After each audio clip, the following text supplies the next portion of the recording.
So will Matt be caught by the police?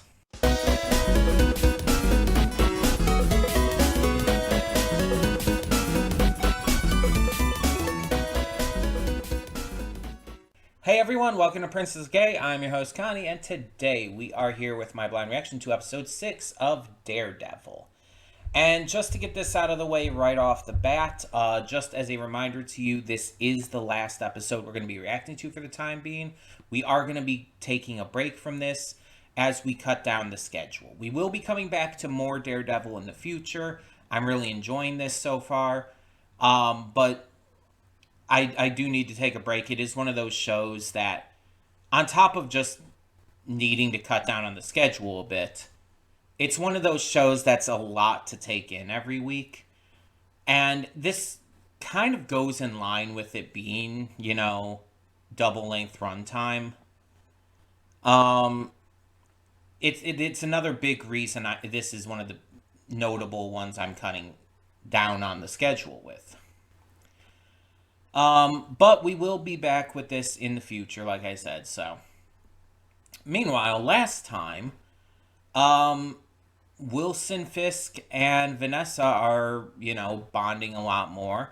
He's saying all the right things to get her on his side, and he very clearly, genuinely loves her. We get to see, these two different sides to him, and I like that. The Russians are taking L's as Fisk has the other mob suicide bomb their warehouse and stuff as they're getting ready, and he actually took out all of their locations at once, just kind of wiping them off the map all at the same time. Kind of crazy.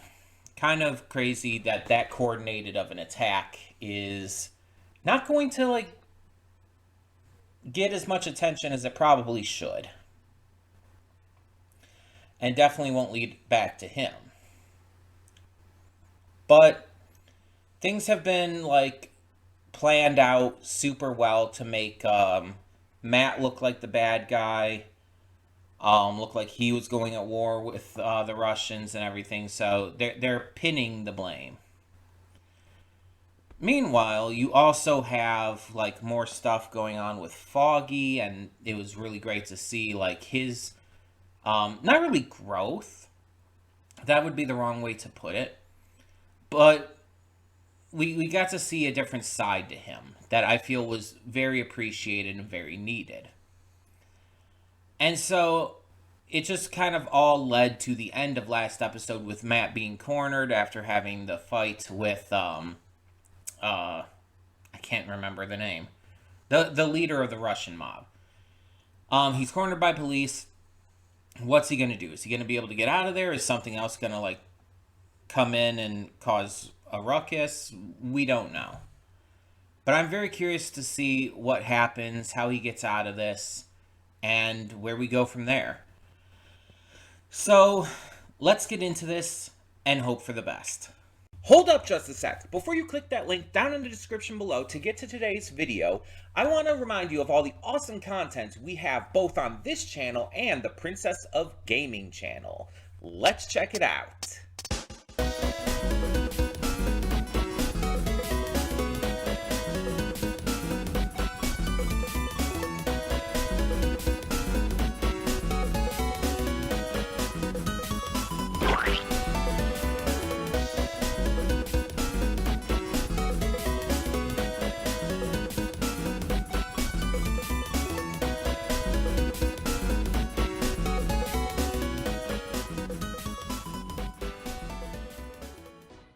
And we are back, and we'll begin with spoilers in 3, 2, 1, now. So this is probably, I would say, the right episode to end off on for now. It kind of concludes the Russian arc to all of this. I don't know if you would refer to it as an arc, but you know what I mean. With Vladimir being kind of the last remaining stand of that all, and taking his last stand at the end here. We know he dies. It's like it's very clear he wasn't like doing super well anyway. So now it's a matter of moving forward to try and get to Leland, I think it was, the accountant, the money handler for Fisk. That's the next step in taking this all on. But we also get Matt and Fisk having their first meeting, sort of. It's over a radio, but they do get to finally interact with each other. And while it's not face to face, this was still a moment we've been waiting for. This was still a moment that like has been like well built up and was well executed in how it ended up going. I like what they did in regards to the kind of like cat and mouse mind games both of them were playing with each other. And in the end, it's very clear that Fisk won that little back and forth, which is not unexpected. Like, given the circumstances, given the hands that Fisk has, he was always going to win that. So it's a matter of, like, at this point, Matt has to kind of tear down all of Fisk's advantages before he can take on Fisk directly. And that's going to be difficult. And that's clearly what this is all leading towards. Meanwhile, we get to see what happened with Foggy and Karen. After the events of the last episode, they bring the lady to the hospital, get her treatment, while Foggy also has to get treatment because he got kind of fucked up. And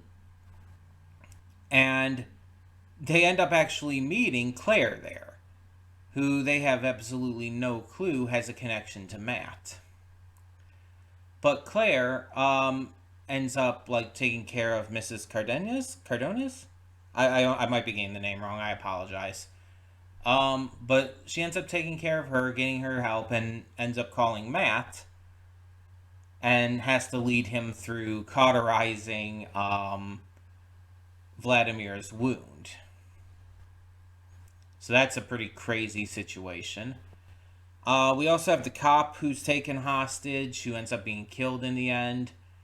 And he was actually one of the ones who weren't crooked. He was, just out of the academy, fresh eyes, ready to, help Hell's Kitchen.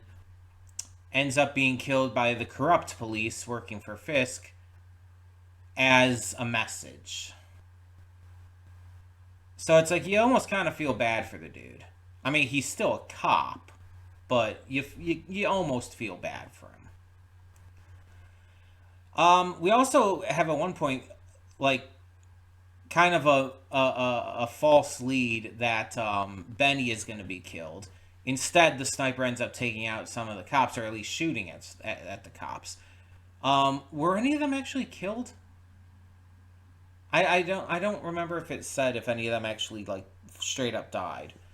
But the sniper did shoot at them. They're pinning this on, obviously, Matt. And trying to, like... excuse me. Trying to do this entire smear campaign, basically. Which Fisk can do, because he not only owns the police, he also owns the media. He has his hands in basically everything.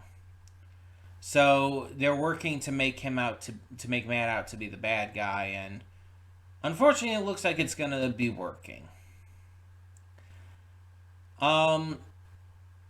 It's a pretty crazy episode that, like, at least for Matt's side of the story, mostly takes place in that one building. It's not quite a bottle episode, because you do also have the stuff at the hospital, you have the stuff with Ben, you have Fisk, you have other stuff going on that keeps it from being a full bottle episode. But it's at least partially one, with Matt's storyline at least taking place all in the same building. Pretty much. I mean, outside of the very beginning. But yeah, it was really good and a really strong way to leave off for now. Like I said in the pre-thoughts and everything, we are going to be taking a break just due to cutting down on the schedule a bit, and with this series already being quite intense and a lot to handle week to week. We will be coming back to it, hopefully within good time, and we will. And I think leaving off right here is especially good because it's like with Fisk and Matt now having had their first conversation, even if they didn't meet face to face, it leaves us off on this really strong moment. Plus, Matt also having to abandon Vladimir, by Vladimir's will, of course, but having to kind of turn his back on saving him. He knew Vladimir would die, but he had to turn his back on that. It's not the same as killing himself, but Matt's gonna see it in a very negative light.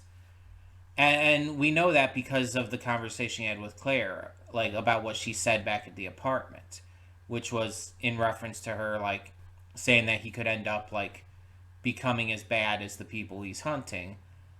And he's like saying like, yeah, you might be right. And so we get to see a bit of that kind of in action. Now, not saying that Matt will be as bad as Fisk or the Russians or anyone like that, but he's definitely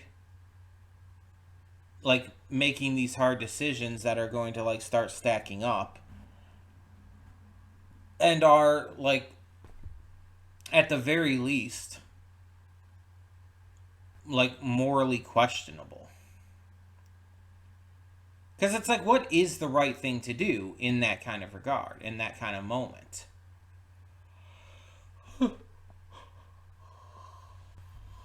Like, do you take out the guy? Do you just leave him to die, or do you try to get him to safety still, putting you both at risk? It's very questionable and very hard to like make an informed decision given the circumstances, especially when like the entire like city is kind of after you at the moment.